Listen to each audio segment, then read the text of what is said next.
Okay. Beautiful.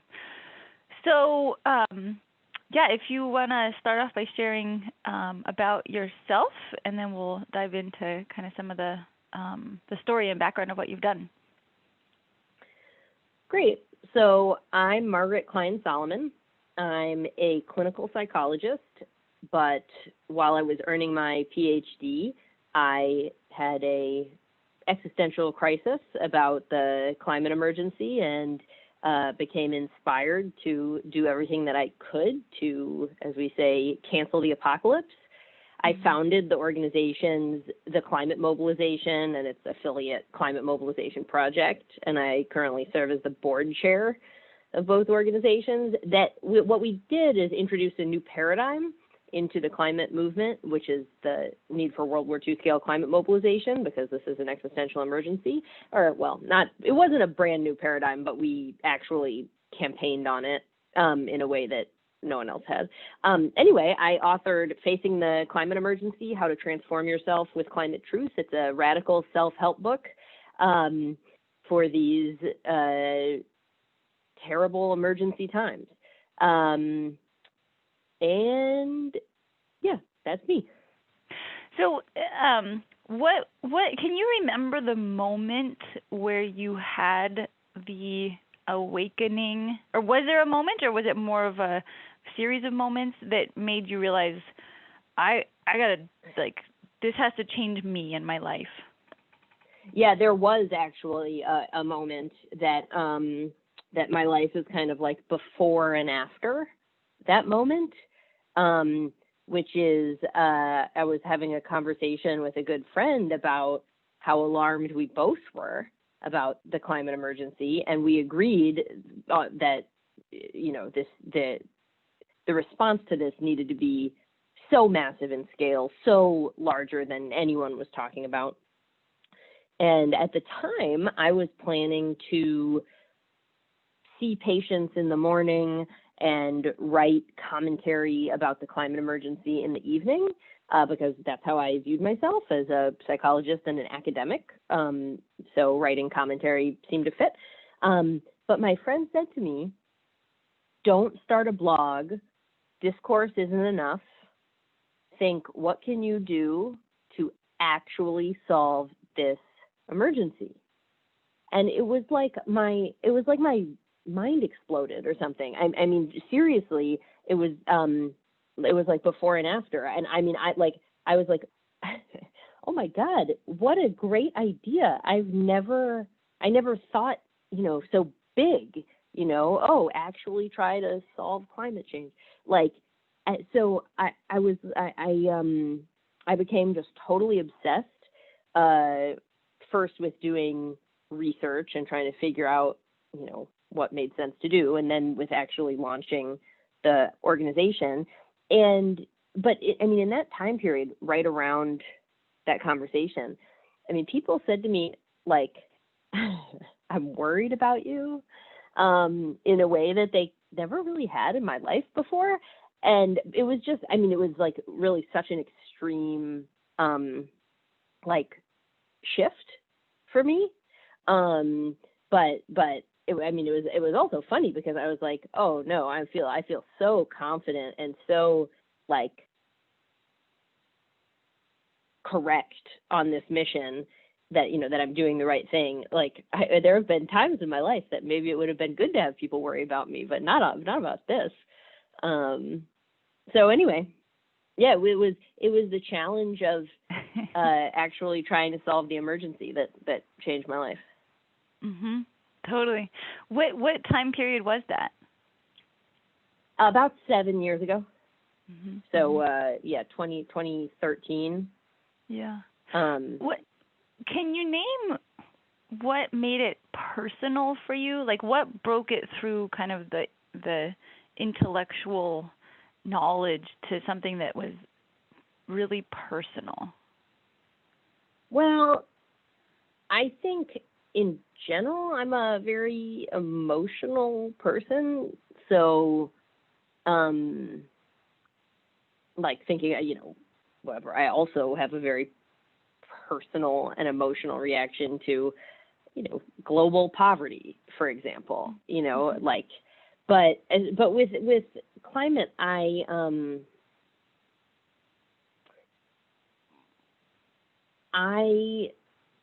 really could kind of imagine the world falling apart in a way that I think that most people can't or don't let themselves. And that's so I think imagining that and knowing, as I write about in my book, I had this traumatic loss in high school where my beloved boyfriend became psychotic. And so I think that experience really gave me a somewhat like apocalyptic sensibility. That and my grandmother's experience in the Holocaust, just and how she would tell us about it, just a kind of an understanding that horrible things happen. Like, this is not, life is not like happy-go-lucky kind of thing that I think we're sold anyway by like Hollywood and advertising propaganda, like, but that so when I started to understand the climate emergency, I could really imagine how it would destroy everything, and I knew that I knew that could really happen, not just I think for some people it seems like science fiction or something. Yeah. So there was like a sense of vulnerability that you were aware of that wasn't theoretical, and then kind of empathy actually for like all that there could be lost. It sounds like. Yeah. Things fall apart. People, Americans particularly, I think, have a real false sense of security about how strong our institutions are and how, the adults are kind of minding the store or whatever.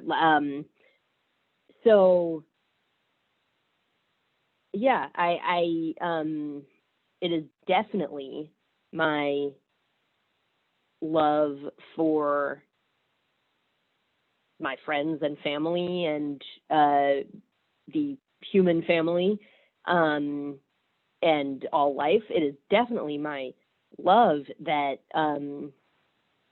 motivates me and fear of loss. I have a niece and a nephew and a puppy. This is life is such a miracle, and I just want it to continue and not have civilization collapse. Yeah. Thank you for that. We share this 100%. Could you go back to, so you mentioned how friends and family were worried when you were first diving in, and like no holds barred. It sounded like this is what I'm going to put all of my energy in, not just my afternoons or my evenings. What did that look like when you were and why were they worried? I would, using clinical language, I would probably diagnose myself at that time as hypomanic, which means, mildly manic. I mean, I was sleeping, but I think I was talking quickly and kind of had a spark in my eye that it was like maybe a bit more than people are used to. And just, at that point I was thinking, okay, I'll quit, I'll leave my PhD program, but I only had 1 year left. And so every single person in my life told me that was terrible decision and that I should just get the PhD, and that would help me in my climate pursuits, and I could, work in the evenings for that 1 year and whatnot. And so I did do that. But anyway, yeah, I think people were just like, what? You want to leave your PhD program and go do what? Some like grandiose, possibly strategy about changing the world. Like, I mean, it's not that normal a thing for people to do. I think it should probably be a lot more normal. But yeah, I mean, one way to put it, though, I mean, I'm not sure this is where their concern was necessarily coming from, but it's like the American model for, let's say whatever, at upper middle class or, college educated, whatever, but people is ambition, achievement, success. And, I did not choose the path of most personal advancement or, whatever, or career trajectory. So, yeah, I think it's just freaks people out. Which is super ironic because I think your ambition was so much greater than any individual really has. Like your ambition was meta, thank goodness. So there's a lot of irony in that. It's like personal ambition is what we're more socialized to appreciate, I think, rather than the collective. Yeah, no, you're absolutely right, and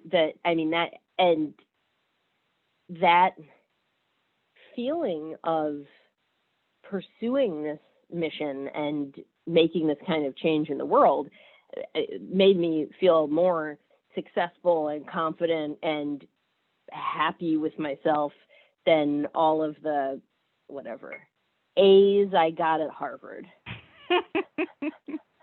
Amen.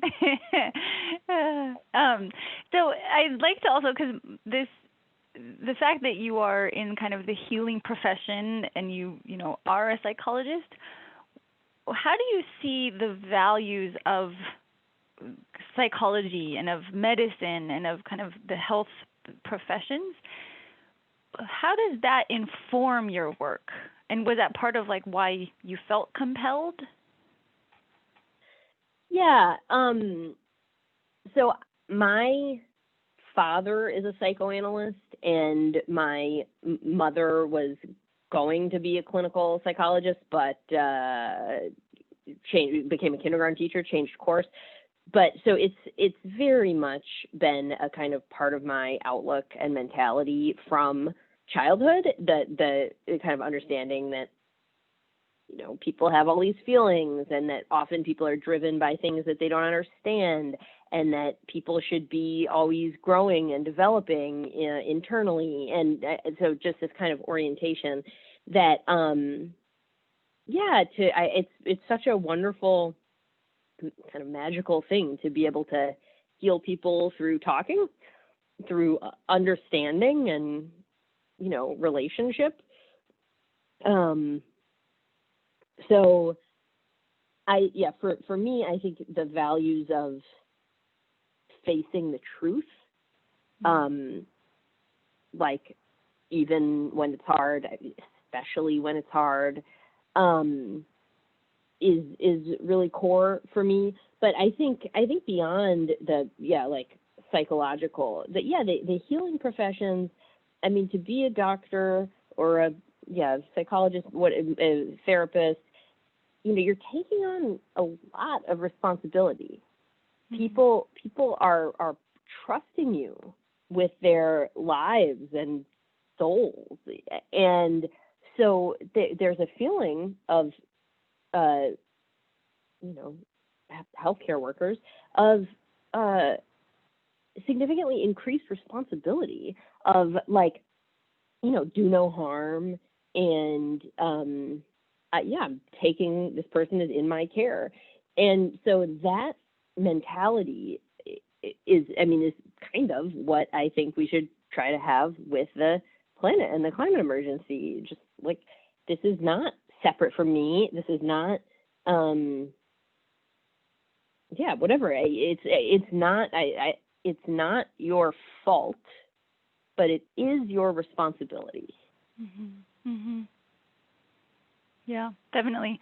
Yeah, the natural sense of taking responsibility for caring for someone else and their safety and health, that's part of what our professions are built on. And then we have this new existential crisis, which needs a lot of action to protect from, and take responsibility for that new threat, that lands especially on the healing professions, I would say. Yeah, definitely. Yeah, the world is broken, and people in the healing professions, absolutely, or people out of them, but who have some ideas about how to fix the world and motivation to do so. It's like, yeah, we have our work cut out for us. We do. Yeah, one of my mentors from afar, Dr. Don Berwick, who he just wrote a piece called The Moral Determinants of Health in JAMA. And one of the pieces of it was, when the fabric of society is broken, the healers are called to mend it, which I think really invokes, who the healers are beyond our one-on-one interactions, but really our kind of social role. And I think that's really, really important, and kind of not as widely held or understood as it could and should be. Yeah. It's a similar spirit, I think, to Alice Walker's poem "Calling All Grandmothers." I don't know that one. She calls on all grandmothers everywhere on the planet to rise and take your place in leadership of the world. Yeah. The idea of wisdom, caring. Yeah, definitely. Somebody yesterday was talking about health professionals and caregivers, and that's like the mothers out front, and I think the same, like the 1,000 grandmothers too, for climate action. That care is really what's at the root of motivating it, our actions. Do you have any ongoing? Are you involved in organized medicine through psychology at all? Not really. I have given some talks at, to medical students or at different health professionals, but I haven't. I didn't get licensed as a clinical psychologist, which requires one additional year post PhD of full-time practice, and I wanted to very much do this mission. But I could see patients under supervision, but it's a big commitment that don't feel quite ready to make.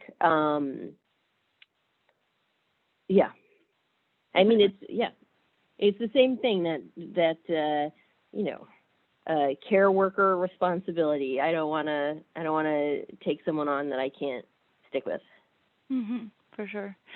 Yeah, organized medicine is something I'm exploring to try to activate for climate kind of leadership and advocacy. So I was curious about that. And then, I'm sorry. So, when you say organized medicine, are you referring to a specific group, or? No, just like the American Medical Association or the California Medical Association. I see. Those kinds of I actually applied to be on the APA, American Psychological Association Climate Task Force, but they said no. They did? Did they really understand what they were saying no to? I think they did. Yeah. Wow. I'm not sure they are looking for radicals. Huh. I know some people there, if you wanted to revisit that. Yeah, sure. I would be happy to, but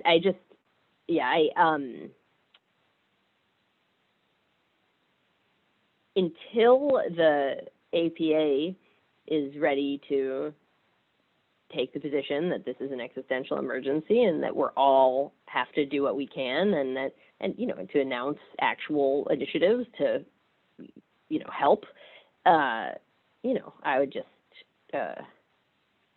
bother the hell out of them. Mm-hmm. So I think their decision makes sense from that perspective, from the just like, wanting to maintain the status quo, which is unfortunately killing us. Mm-hmm. Yep. So. Yep. And then I'd also love to hear when you decided to not kind of go through the career pathway that you'd been training for, how did you support yourself? Yeah, so this is critical, important information, is that my husband supported both of us, mm-hmm. right? And so, being able to do what I did is a tremendous privilege. But there's a lot of people who could do this. There's a lot of, volunteering full time, if possible, I think is a really, can be a really powerful thing to do. Or half time and work half time or whatever works for you. But yeah, I've made very little money over the past 7 years. Very big impact, but that's something I'm really curious about, because I think a lot of people struggle with that. How to put their full-time energy in what they feel is most important, and the science says is, and still pay the mortgage is really hard. Absolutely. It is such a terrible condemnation of our society and economy that it is so hard to try to save the world. that there's like not funding for that. You can't. That's like, I mean, yeah. But if you want to, sell crap that no one needs, you're fine. Totally. Oh, it is a sad commentary. And then I would love to hear, like, in a personal way, like who Margaret is today versus 8 years ago. What has your jumping into climate activism, what has it given your life for you as a person? Wow. I mean, it's just been such an incredible adventure. Like, I've met so many people who I would never otherwise have met. For example, Raffi, the children's singer who I grew up with, loving, and Adam McKay, the director of The Big Short and Vice, and Hollywood, and all the the people who have helped me build the organization and do this work, and whatever, people in congressional staffs and all these things. I mean, being a clinical psychologist is great, but there is some element of, I don't know, boundedness in a way that this journey has been so expansive. And yeah, the level of excitement is just, to really feel like, okay, we are changing the world. We're doing it. So yeah, and also it's a great relief to kind of care about something more than yourself. Get away from insecurities about, how you look and whether someone likes you or whatever, as just like, forget about that. That's, who has the time? Totally. Yeah. Yeah. Because there's something much more meaningful that you're kind of concerned with. Yeah. Definitely. So the excitement of kind of being interdisciplinary really is what it sounds like. Yeah. And then definitely the contextualizing concerns in a much greater value system. Yeah, I mean, in doing this work, I've used like every capacity and skill and like learned new ones and learned all about this, so many things about, I mean, bylaws and employment law and energy systems and just like everything. And it feels great to, be fully engaged and in something that feels so meaningful. Mm-hmm.